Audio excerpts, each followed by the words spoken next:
कुछ आपको लोग ऐसे दिखेंगे, समझ गए मैं क्या कहना चाह रहा हूं?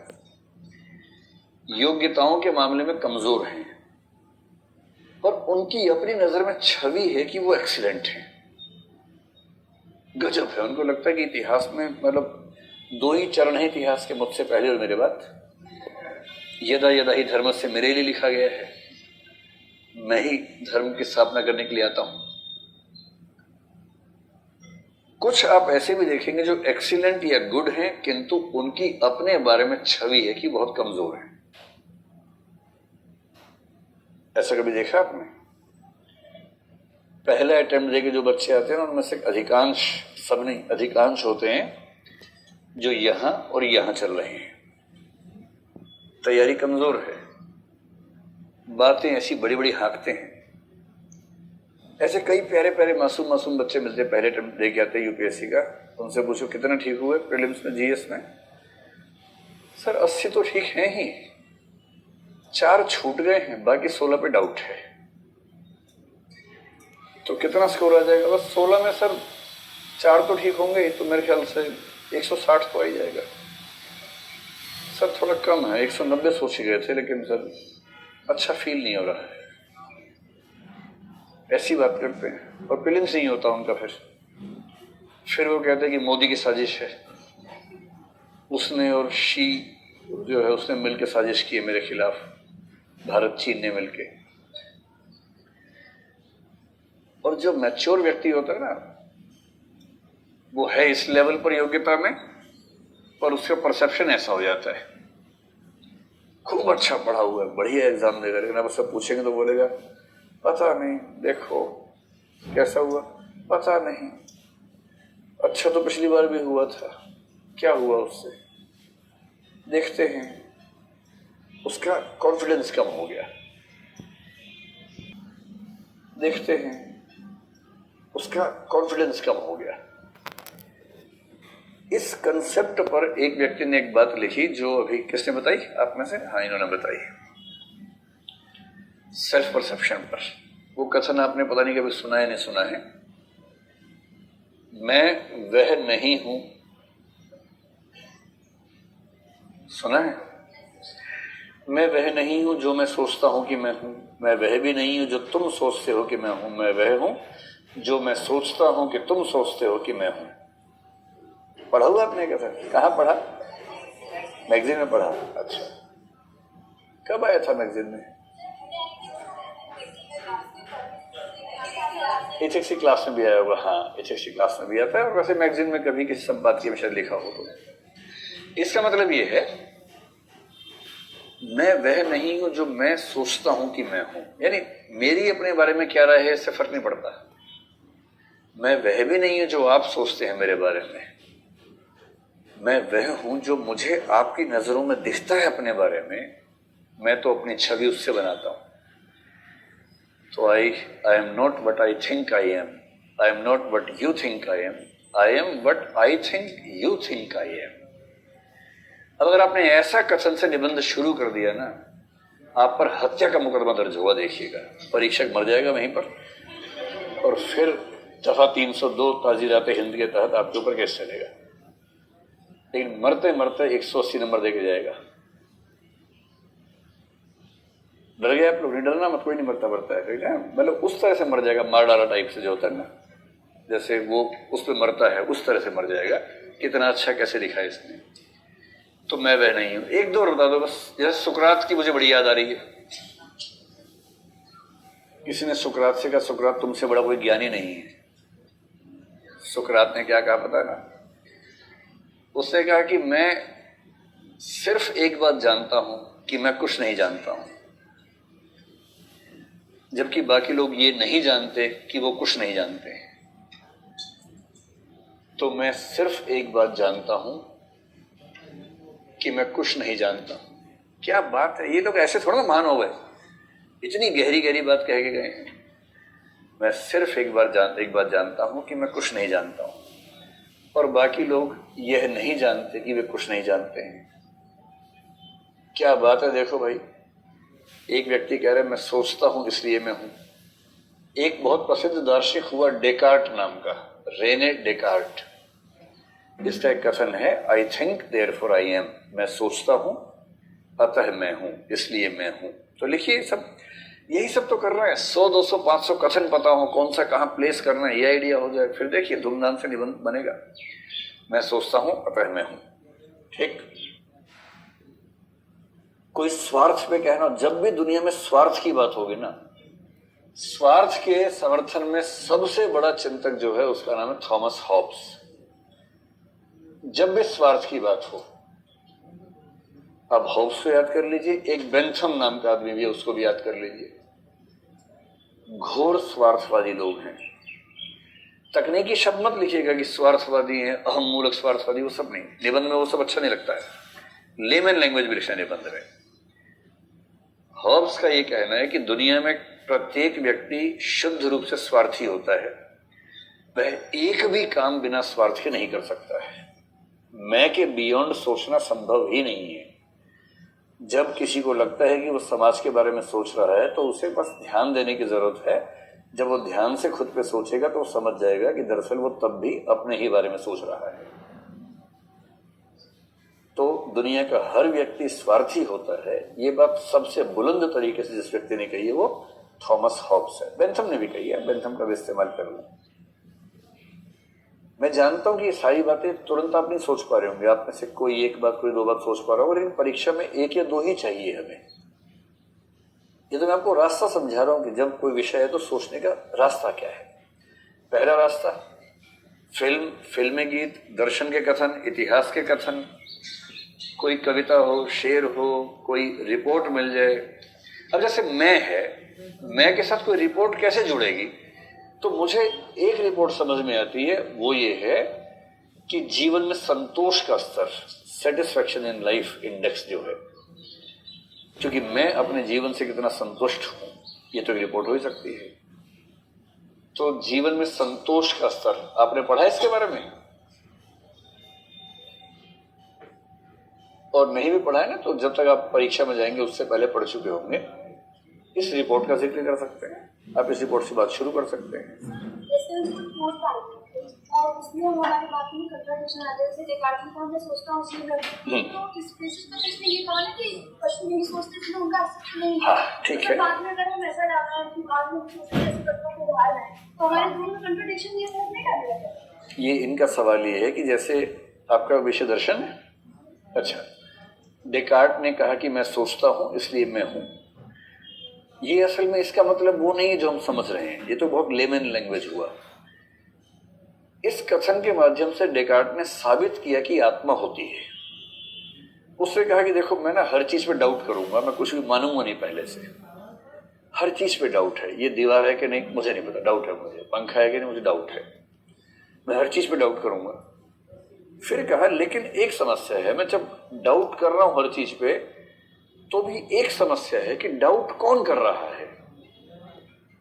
तो सारा संदेह करने के लिए कम से कम ये मानना पड़ेगा कि संदेह करने वाला तो है ही। तो उसने कहा कोजिटो एर्गो सुम, इसका मतलब है I doubt therefore I am. सरल भाषा में कहते हैं I think therefore I am, मैं संदेह करता हूं इसलिए मैं हूं, वो ये कह रहा था। फिर उसने कहा संदेह करने वाले को तो मानना ही पड़ेगा। तो संदेह कौन कर रहा है? क्या मेरा हाथ कर रहा नहीं कर रहा, पैर कर रहा नहीं कर रहा, मेरा माथा कर रहा नहीं कर रहा, संदेह कौन कर रहा है? तो संदेह मेरी चेतना कर रही है। और फिर उसने कहा इसका मतलब आत्मा तो होती ही है। और आगे चल के जो इन्होंने कहा ना, आगे चल के उसने कहा कि पशुओं में आत्मा नहीं होती, इसलिए पशुओं का अस्तित्व नहीं है। और उसने पशुओं के टॉर्चर का रास्ता खोल दिया। मेडिकल साइंस में कहते हैं कि डेकार्ट का बहुत योगदान है, क्योंकि उसके ये कहने के बाद जब ये हो गया कि मुर्दा शरीर है उसमें आत्मा चली गई है, तो मुर्दा शरीर का अध्ययन होना शुरू हुआ मेडिकल साइंस में। और तब से पोस्टमार्टम सर्जरी वो सब चीजें वहां से होनी शुरू हुई। इनका पॉइंट ये है, जो बड़ा वैलिड पॉइंट है, कि हम शुरू में लिखें मैं सोचता हूं अतः मैं हूं, और उसके बाद हम चिंतन के आधार पे परमार्थ की बात भी करेंगे, सब प्राणियों की बात करेंगे। जबकि उसी डेकार्ट ने उसी कथन के बेस पे आगे सिद्ध किया था कि पशु है ही नहीं, शोषण जस्टिफाइड है। तो क्या ये कॉन्ट्रडिक्शन नहीं हो जाएगा? इसका उत्तर ये कि जब आप किसी दार्शनिक के किसी कथन को लेंगे तो ये बिल्कुल जरूरी नहीं है कि उसमें ये अंडरस्टैंडिंग हो, सहमति हो कि आप उस पूरे दार्शनिक के हर बात से सहमत हैं। आपने उस दार्शनिक के एक कथन को बेस बनाया, वो कथन आपको ठीक लगा, उस कथन से आपने अपने निबंध को लिंक किया, इसमें यहां तक कोई समस्या नहीं। और दूसरी बात यह भी है कि निबंध का पेपर चेक करने वाला व्यक्ति किसी खास विषय की बैकग्राउंड से ऐसा आवश्यक नहीं है, ब्यूरोक्रेट भी हो सकता है, किसी खास विषय का हो सकता है। 99% संभावना यह है कि उसने डेकार्ट को उस लेवल तक नहीं पढ़ा होगा जिस लेवल पर जाके उसके बारे में कॉन्ट्राडिक्शंस पैदा होंगे। 99%, 100 नहीं।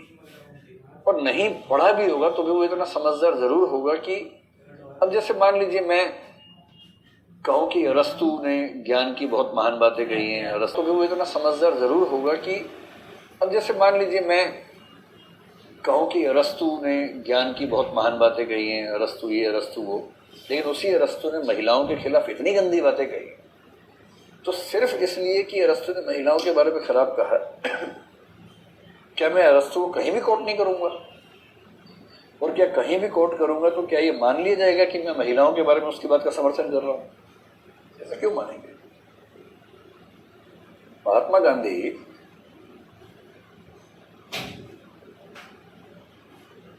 जाति व्यवस्था को लेकर या वर्ण को लेकर उनके विचार बड़े रिग्रेसिव हैं, मतलब प्रगति विरोधी विचार हैं।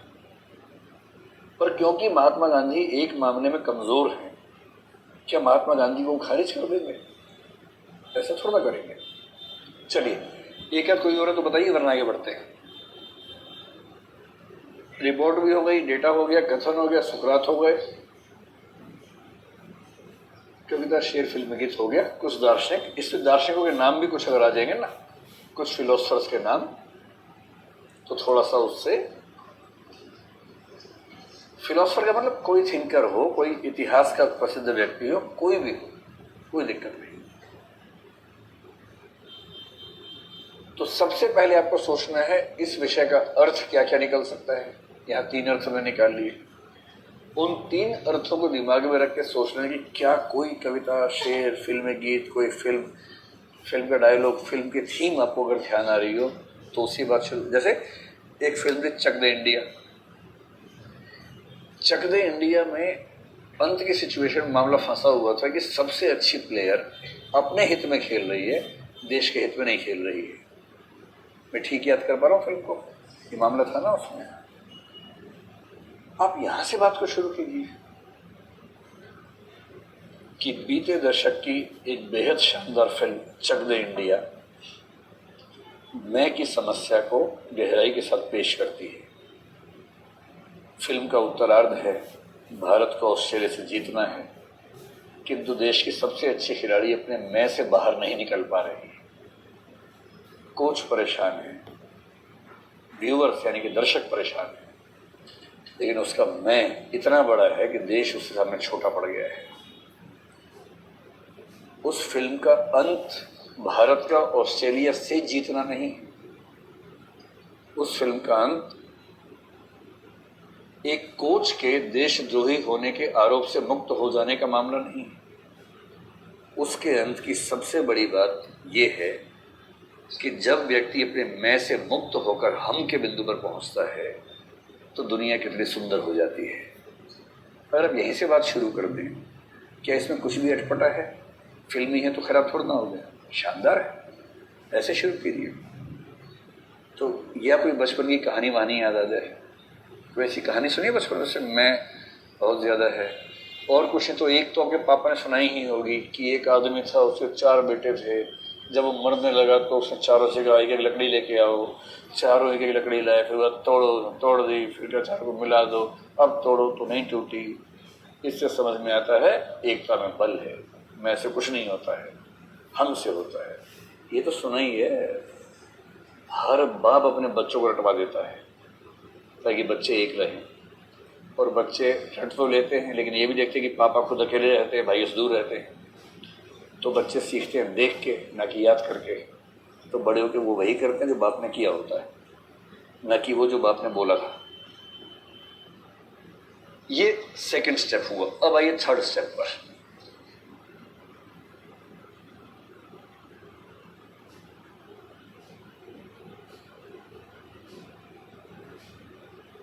एकदम आसान करना है थिंकिंग प्रोसेस को। नंबर 3 पर अगर आपको यहां तक कुछ खास नहीं सूझा है, कुछ लोगों को तो इतने में ऐसी स्थिति आएगी कि वो पॉइंट से लबालब भर जाएंगे, सोचेंगे अब बाप रे संभालू कैसे, इतना हो गया, अब कैसे लिखूंगा। अगर आपको इस लेवल तक चीजें आराम से पकड़ में नहीं आ रही हैं तो उससे भी आसान तरीका इस लेवल पे देखिए। अंग्रेजी में कहते हैं कि 5 W और एक H, 5 W's and 1 H, उसका इस्तेमाल करेंगे। तो पहला W क्या होता है?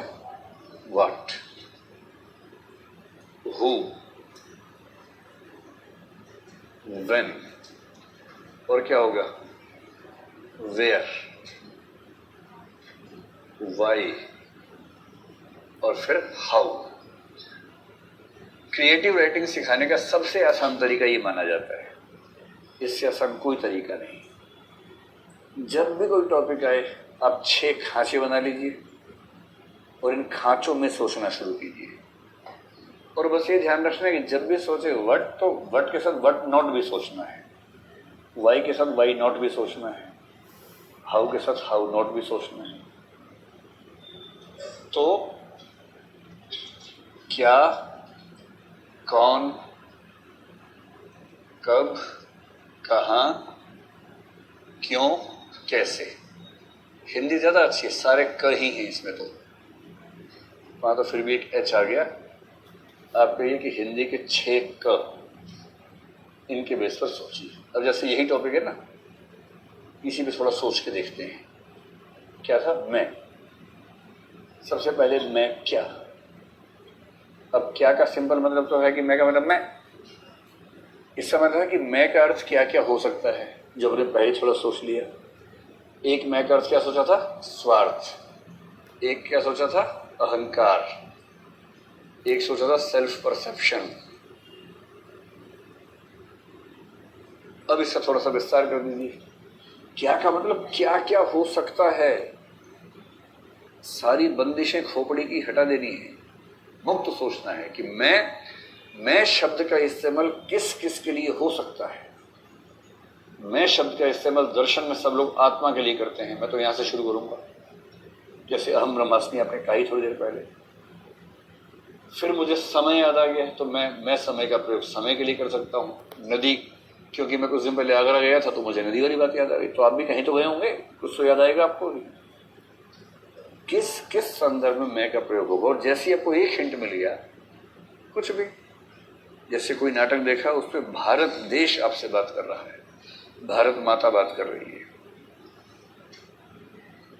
तो मैं का असीम विस्तार आपको समझ में आ गया कि हम किसी को भी उत्तम पुरुष शैली में लाकर मैं का इस्तेमाल कर सकते हैं। बस इतना सोच के छोड़ देना है, अभी लिखना कुछ नहीं है। केवल ये समझ में आ गया अच्छा मैं में तो इतना सारा स्कोप है, कभी सोचा ही नहीं था। चलो अब कब पे आ जाइए, हु पे बाद में आएंगे। तो अब जल्दी से बताएंगे, छोटे बच्चों में मैं ज्यादा होता है या कम होता है? कम होता है। देखो छोटे बच्चों जितना दुष्ट कोई नहीं होता है, वो दिखते हैं बहुत प्यारे और लोग उनको भगवान का रूप मान लेते हैं, दरअसल वो शैतान के रूप हैं। उनकी सही पहचान करना बहुत जरूरी है। अभी आपको अच्छी अच्छी बातें सिखाई जा रही है, 5 साल बाद जब आपके घर में होगा ना, फिर समझ में आएगा आपको कि शैतानों से बड़ा कोई नहीं हो सकता है। इतने स्वार्थी, इतने अहंकारी होते हैं। मतलब अहंकारी तो क्या होगा, स्वार्थी, चरम स्वार्थ अगर देखना हो तो बच्चों में ज्यादा होता है। एक तो चरम स्तर पर स्वार्थ रहता है। अहंकार तो उम्र के साथ साथ पैदा होता है, लेकिन स्वार्थ तो पैदाइशी होता है, एकदम पैदाइशी होता है। इसलिए मनोविज्ञान में कहते हैं कि जो बच्चे हैं वो ईगोसेंट्रिक होते हैं। ईगोसेंट्रिक का मतलब वो इस ब्रह्मांड के केंद्र में खुद को रख के बात करते हैं हमेशा। छोटी सी उनकी दुनिया होती है, उनको लगता है कि वही दुनिया है, काफी है उतनी दुनिया। तो अगर उन्होंने कोई ऐसी बात की जो आपको नहीं पता होगी तो उनको भरोसा नहीं होता कि आदमी इतना बड़ा कैसे हुआ, क्योंकि उनको लगता है दुनिया इतनी ही है, वो आपको पता नहीं है, तो अब कैसे बड़े हुए। तो बच्चे ईगोसेंट्रिक हैं। जैसे जैसे हम बड़े होते हैं हमारा अहम या मैं का भाव कंट्रोल होने लगता है, होना भी चाहिए। कंट्रोल हो या ना हो, हमारे अहम का विस्तार होने लगता है। तो उम्र के साथ